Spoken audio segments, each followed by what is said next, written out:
Doma, tukaj, pri nas, v Sloveniji.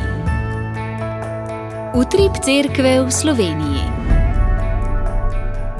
Drage poslušalke, spoštovani poslušalci, lepo pozdravljeni. Tudi v oddaji Utrip cerkve v Sloveniji ne bomo mogli mimo novih maš v Vojniku in Šmartnem pri Litiji. Prisluhnili bomo, kaj sta novomašnikoma Ambrožu Brezovšku in Matiji Golobu povedala novomašna pridigarja Tadej Linasi in Martin Golob. Skočili bomo tudi ob avstrijsko mejo v župnijo Remšnik, tam bo danes srečanje dveh škofov.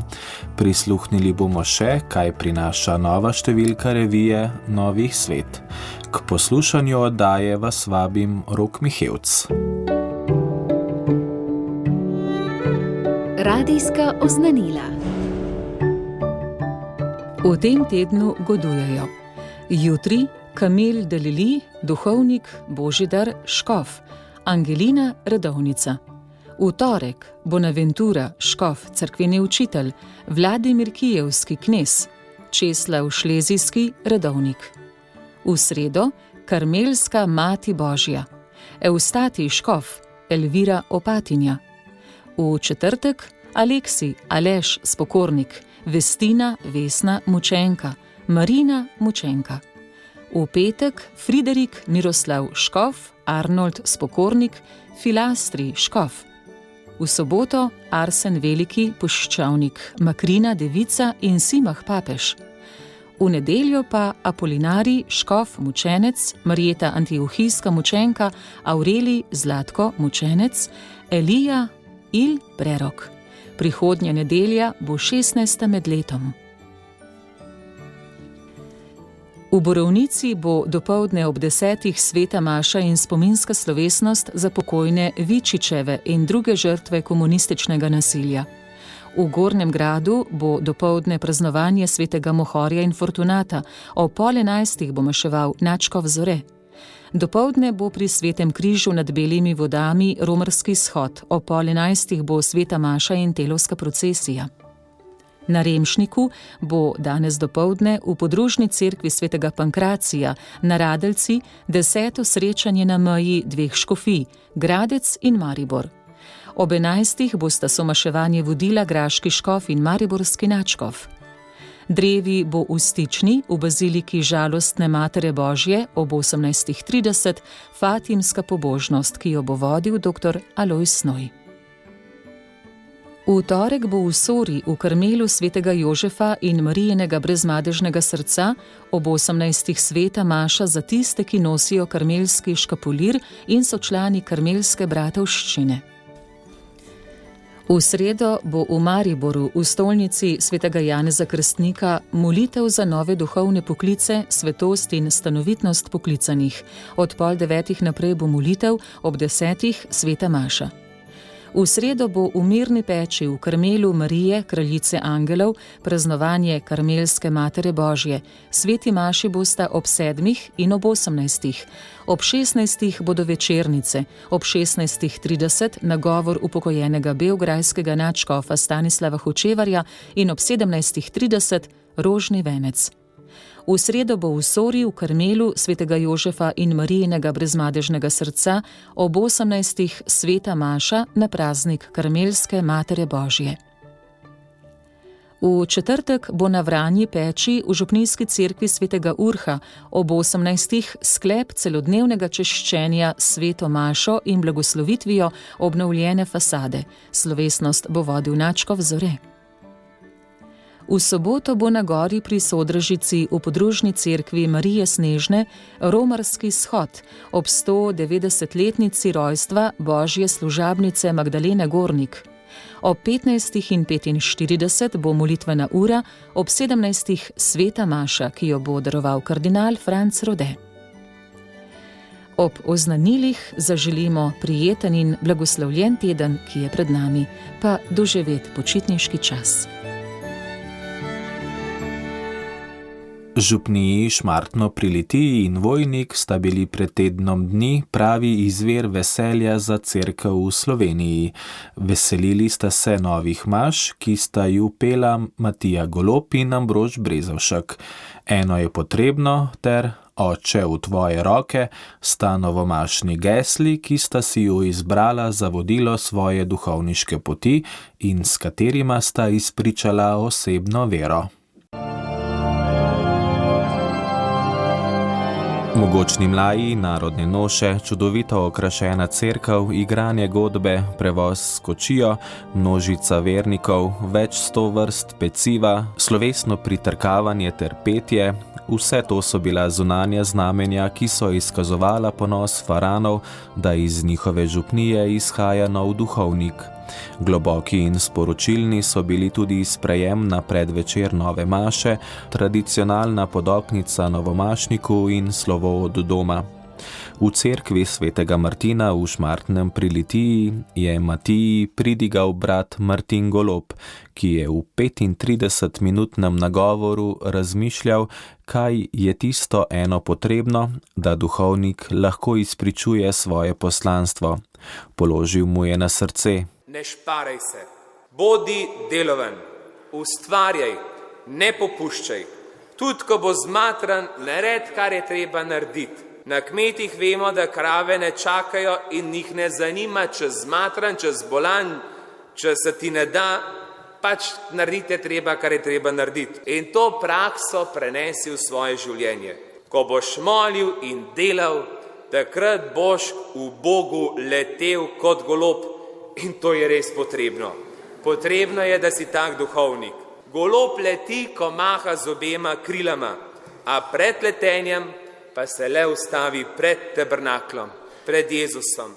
Matijev stric, ljubljanski pomožni škof Franci Šuštar, mu je za popotnico dejal: Biti z Jezusom, sprejeti Jezusa v svoje življenje, hkrati pa tudi pustiti, da te Jezus privabi.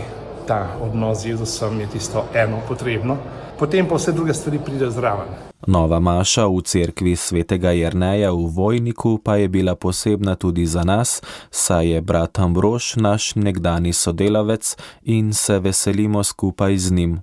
Pridigar, celjski stolni župnik Tadej Linasi, se je Ambrožu zahvalil, da se je ustavil in da je slišal Gospoda, ki ga je vabil na pot duhovništva.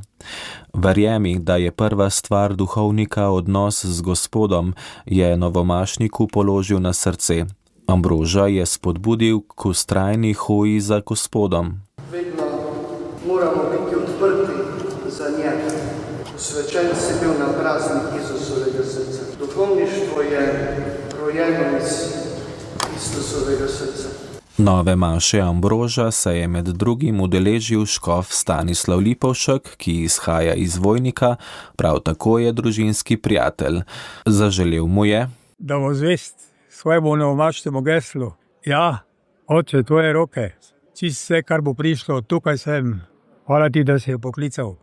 To pa bo kar v redu. Sledilo je še novomašno slavje in večernice s 5 litanijami. Ambrožu so domači pripravili posebno glasbeno točko.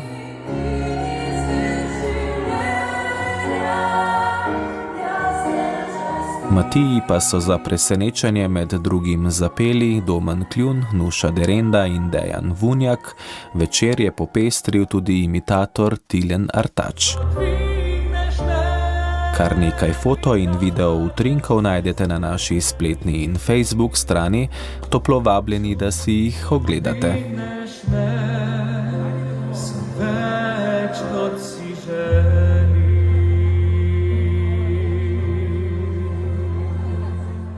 Sedaj pa na telefonski zvezi lepo pozdravljam ključarja župnije Remšnik, gospoda Alojza Unuka. Lepo pozdravljeni. Ja, lep pozdrav tudi vam v Radio Ognjišče in hvala za povabilo za pogovor. Tako midva se slišiva, da nam za začetek več poveste o tem, da Župnija Remšnik vabi na srečanje romarjev v svetem letu 2025 in srečanje obeh škofov na meji, ki se bo odvilo prav danes. Povejte nam kaj več o tem. Ja, to se pravi župnija Remšnik in Oberhag. Oberhag je župnija iz sosednje Avstrije. Vabi vse prijatelje cerkve svetega Pankracija na 9. mednarodno srečanje škofov dveh držav in vernikov, in to na meji pri svetega Pankracija v nedeljo 13. julija ob 11. uri. Slovesno mašo bo dvojezično bogoslužje in bosta to tudi blagoslovila oba dva škofa, gospod magister Alojzij Cvikl, monsignor, in dr. Wilhelm Krautschwachel iz škofije Grad Sekov, bosta blagoslovila križ romarjev 2025 in to tablo tudi, ki je bila posebej narejena za to srečanje.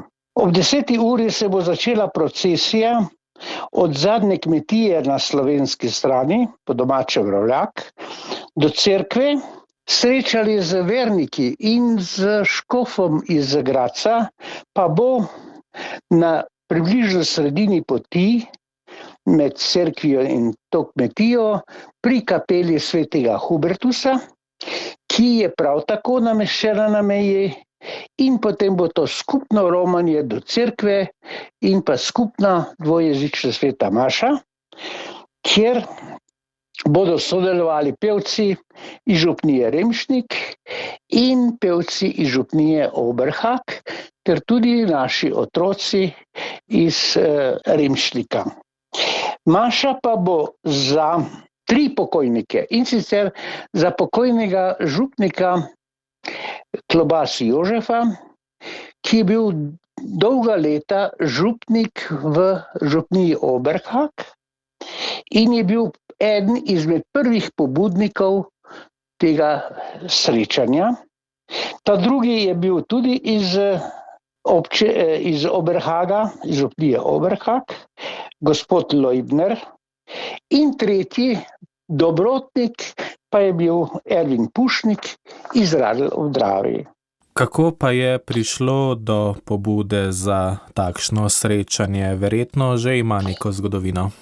Poglejte, tale zgodovina te cerkve svetega Pankracija sicer ni znana v podrobnosti, je pa morda bogata. Morda bi par besed rekel, od kdaj je ta cerkev postavljena in kako se je pravzaprav začelo, zakaj je to srečanje važno tako za obe strani meje Avstrije in Slovenije. In sicer ta cerkev je bila zgrajena, oziroma začetki so bili v letu 1490.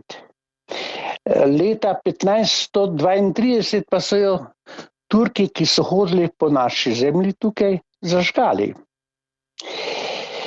Pomemben datum je tudi leto 896, kjer je bila ta del cerkve dodan, je bil podarjen iz mesta Rim, da postavijo to cerkev.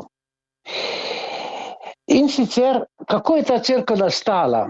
Ta cerkev je bila zgrajena točno na meji. In sicer 2 kmeta sta podarila zemljo, to je na višini 910 metrov, sta podarila zemljo, vsak polovico, pol na avstrijski strani, pol na slovenski strani, in cerkev se je gradila točno tako, da je dolga leta meja potekala skozi cerkev, to se pravi pri vhodnih vratih, pol vrat je bilo avstrijskih, pol naših, in skozi oltar je ta meja nadaljevala naprej proti Avstriji in Sloveniji. Zdaj, ta cerkev je dočakala 1. svetovno vojno in 2. svetovno vojno. Obe dve vojni sta zapustili določeno zapuščino, žalostno zapuščino, to pomeni, da se je cerkev uničila. Dokončno pa se je uničila po letu 1945, ker so to cerkev preuredili v hlev za konje teh gralničarjev. Vso opremo so poškodovali in so jih uporabljali kot gorivo. Ostalo je samo 2 stvari sta ostali. In sicer oltar in sveti Pankracij, ki so ga vrgli pred cerkev, in pa ena peščav teh orgel. To je kmet v neposredni bližini enkrat po noči odpeljal, skril in je vsa dolga leta bilo to skrito in noben za to ni vedel. Ampak po vojni, po letu 1966, pa se je začelo, da cerkev nima upravitelja. Ne ve se, kdo je lastnik. Ali smo to mi, Slovenci, ali so Avstrijci.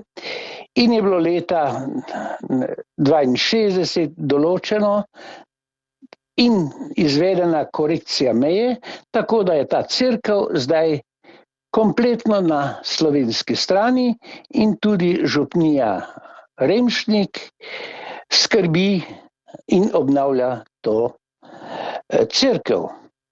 Takrat se je pojavil po vojni v Avstriji ta naš Slovenec, župnik Jožef Klobasa, to je bilo v župniji Overhak, ki je začel, da bi se ponovilo sodelovanje teh 2 držav in vernikov, tako kot je bilo pred drugo in v drugi svetovni vojni.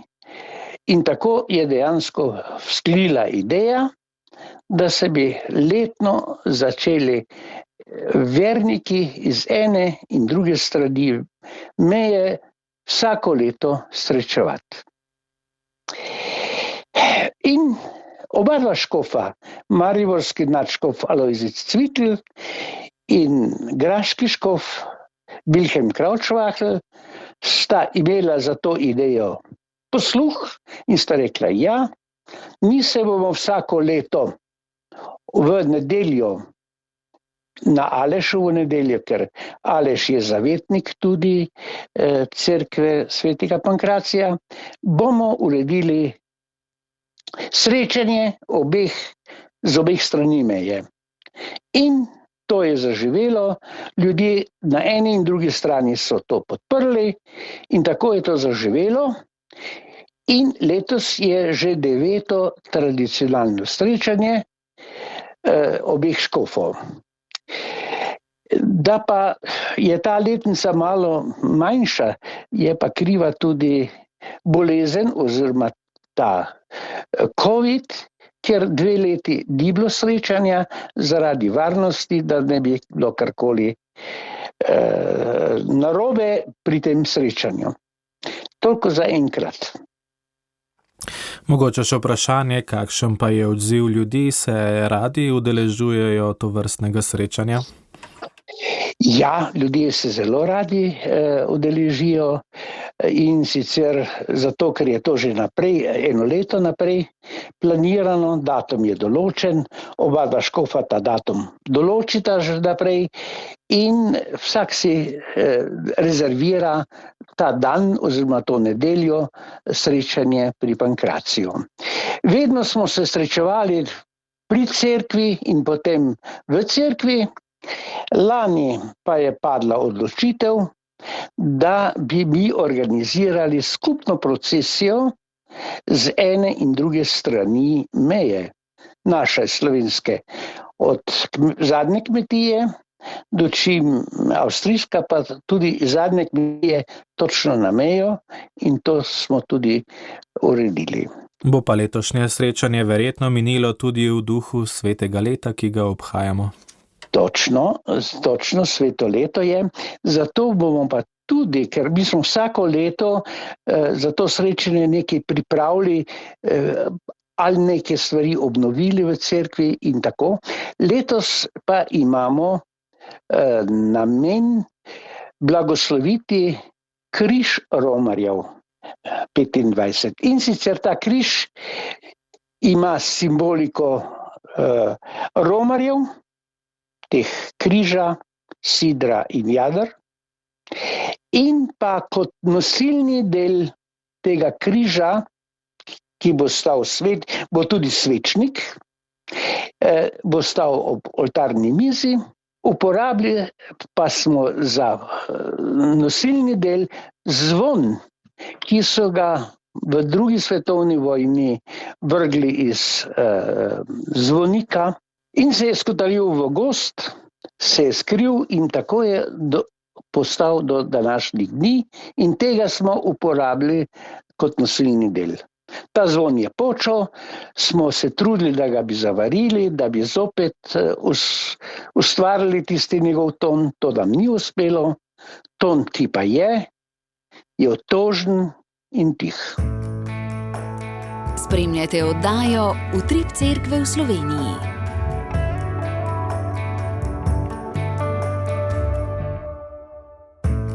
Novi svet. Revija za duhovnost edinosti in kulturo dialoga. Dvojna, poletna številka revije Novi svet prinaša Gibanja in skupnosti, izraz žive cerkve.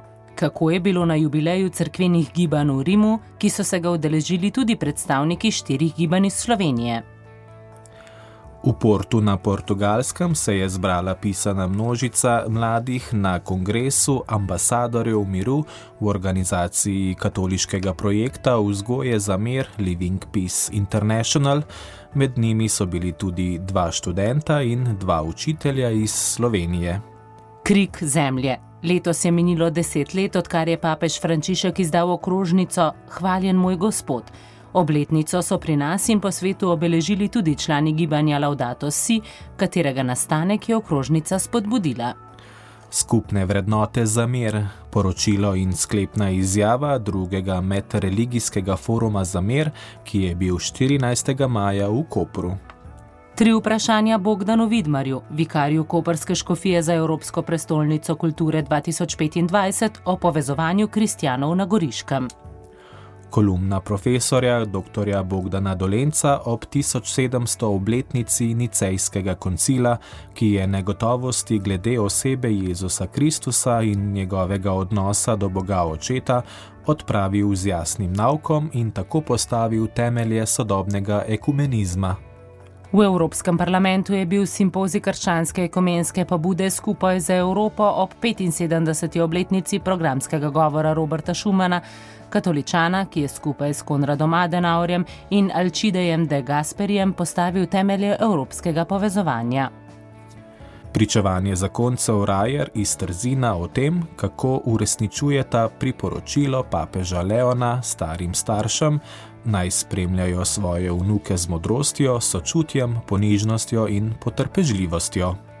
V zelenem kotičku pa boste izvedeli, zakaj je za naše zdravje dobro hoditi bosi. Novi svet je mesečnik Marijinega dela, gibanja Fokolarov. Naročila na telefon 069 933 442 ali na elektronski naslov naročila@novisvet.si. Tokrat pa beseda življenja prinaša naslov Temelji družbenega življenja. Prisluhnimo. Do njega je prišel tudi neki Samarijan, ki je potoval. Ko ga je zagledal, se mu je zasmilil. Martina sedi na vlaku podzemne železnice v velikem evropskem mestu. Vsi potniki so osredotočeni na svoje mobilne telefone. Povezani so virtualno, a v resnici ujeti v osamitev. Martina se sprašuje, ali si ne moremo več pogledati v oči? To je pogosta izkušnja, zlasti v družbi, ki je bogata z materialnimi dobrinami, a vse bolj revna na področju medčloveških odnosov.